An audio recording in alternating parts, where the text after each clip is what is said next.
The traveler. No one knows where he came from. No one knows his real name. But wherever he appears, lives quietly change. The first insult came before the traveler had even finished buying his bread. Move. The voice belonged to a man dressed in a fine crimson coat. The traveler stepped aside. The man looked him over. His worn boots, his weathered clothes, his old leather satchel. Then he laughed. People like you should know better than to block the road of people who matter. Several villagers heard him. The traveler looked at the man, then at the open road beside them. There's room for both of us. He smiled and walked away. The merchant didn't. For reasons he could not explain, he stood watching the traveler disappear into the crowd. His name was Varro, and before the week was over, he would discover that humiliating the old stranger was much harder than he imagined. Varro owned nearly half the marketplace. His warehouses stood beside the river. His wagons traveled throughout the kingdom. People laughed at his jokes even when they weren't funny. They agreed with him even when he was wrong. They moved when he approached, not because they respected him, because they feared what happened when they didn't. Varro had learned something dangerous from wealth. He had learned that anger often got him what he wanted. A raised voice made workers move faster. An insult ended disagreement. A threat settled arguments. Anger fueled him. Next morn, travelers sat by bakery. The traveler was helping him gather them. Varro stopped. Still here? The traveler looked up. For the moment, Varro smirked. I thought beggars usually moved on quickly. The boy froze. People nearby turned to watch. The traveler placed the last apple into the basket, then stood. Good morning. That was all. Varro's smile disappeared. You heard what I said. I did. And? The traveler thought for a moment. And it's still a good morning. A few people tried not to smile. Varro noticed. His face reddened. The traveler thanked the baker and continued down the street. By midday, everyone was talking about it. Not the insult, the reaction. Or rather, the lack of one. Perhaps he's afraid of you, one merchant told Varro. Varro liked that explanation for about an hour. Then another man said, he didn't look afraid. That bothered him. 2 days later, Varro found the traveler drinking water beside the village fountain. This time, a crowd was nearby. Varro approached deliberately. Tell me, old man, have you accomplished anything in your life? The square became quiet. The traveler lowered his cup. A few things. Yet you own nothing. Very little. No land? No. No business? No. No servants? The traveler smiled. I've never needed anyone to carry what I can carry myself. Several people laughed. Varro stepped closer. Then what exactly makes you think your life has value? The laughter stopped. The traveler studied Varro's face. Not angrily, almost curiously. Then he asked, do you want me to be angry?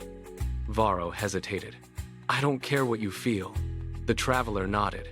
Then why are you working so hard to change it? Silence. Varro had no answer. The traveler picked up his cup and walked away. That night, Varro couldn't sleep. He replayed the conversation. Again, again, again. He imagined better insults, sharper responses, things he should have said. By midnight, the traveler was probably sleeping peacefully somewhere. Yet Varro remained awake, arguing with a man who wasn't even in the room. The following afternoon, Varro saw him again. This time, the traveler was repairing a broken fence for an elderly widow. Varro stood across the road, watching. The traveler noticed him. You need something? Varro crossed his arms. An answer. To what? Why don't you defend yourself? The traveler returned to the fence. From what? From me. The traveler examined a loose board. Have you harmed me? I insulted you. You spoke words. About you. The traveler nodded. Yes. Varro stared at him. And that doesn't bother you? The traveler drove a wooden peg into place. If a stranger handed you a rotten apple, would you have to eat it? Varro frowned. Of course not. Why? Because I wouldn't want it. The traveler brushed the dust from his hands. Then why must I swallow everything someone gives me? Varro said nothing. Traveler grabbed a board. So, you ignore everyone? If someone tells me something true about myself, I should be grateful.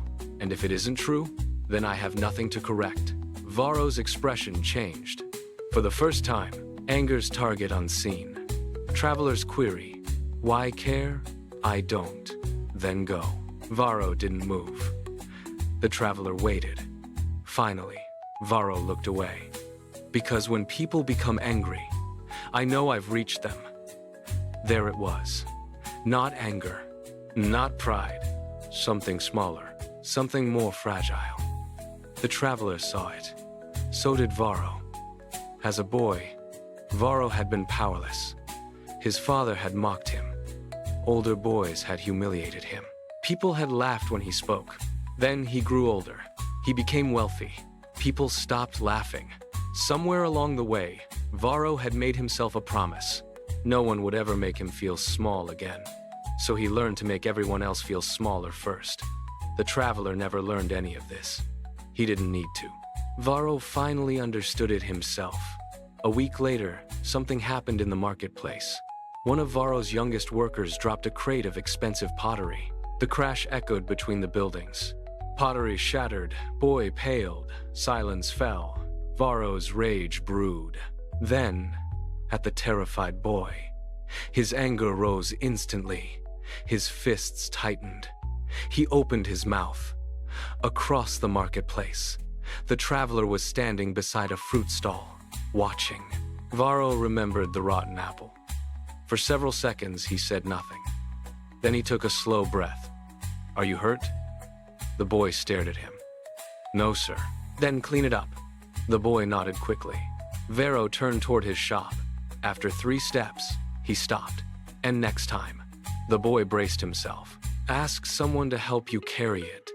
Varro walked inside. The entire marketplace remained silent. Then work resumed. That evening, Varro found the traveler preparing to leave the village. I suppose you think you've changed me. The traveler tightened the strap of his satchel. No. Varro seemed surprised. You did that yourself. They stood quietly for a moment. Then Varro asked, what should I do the next time someone insults me? The traveler smiled. First, decide whether they're right. And if they aren't, continue with your day. Varro laughed. That's all? Isn't your day worth more than their opinion? Varro's smile slowly disappeared. Not from anger, from understanding. Months later, people still feared Varro occasionally. Old habits do not disappear in a morning. He still lost his temper. He still said things he regretted. But something had changed. Before reacting, he began leaving a small space. A breath, a moment, a choice.